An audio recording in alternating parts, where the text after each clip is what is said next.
Hi అండి, నమస్తే. నేను మీ తేజస్ని. కొత్తగా నా ఛానల్ని ఎవరైనా చూస్తున్నట్టయితే వీడియో చూసిన తర్వాత లైక్ చేయండి, షేర్ చేయండి, అలాగే సబ్స్క్రైబ్ చేయండి ఛానల్ని. అయితే ఇవాళ నోరు బాగలేనప్పుడు ఇలా పండు మిరపకాయలు వేసుకొని పొడి చేసుకోండి. నోటికి రుచిగా ఉంటుంది. 2 ముద్దలు ఎక్కువే తింటారు. ముందుగా అయితే లేట్ చేయకుండా ప్రాసెస్ అయితే స్టార్ట్ చేసేద్దాము.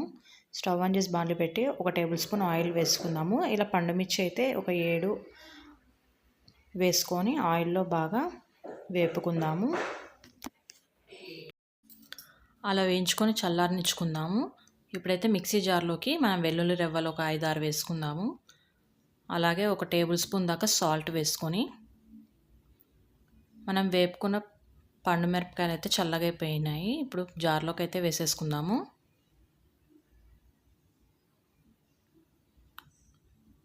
మూత పెట్టేసుకొని ఒకసారి అయితే మిక్సీ పట్టేసుకుందాము.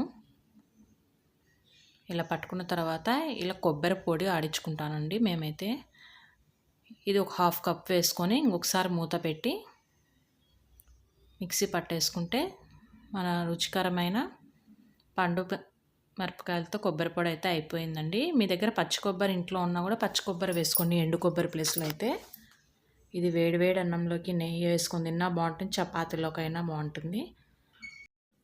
వీడియో చూసిన తర్వాత మర్చిపోకుండా like, share and subscribe my channel. Thank you so much for watching this video.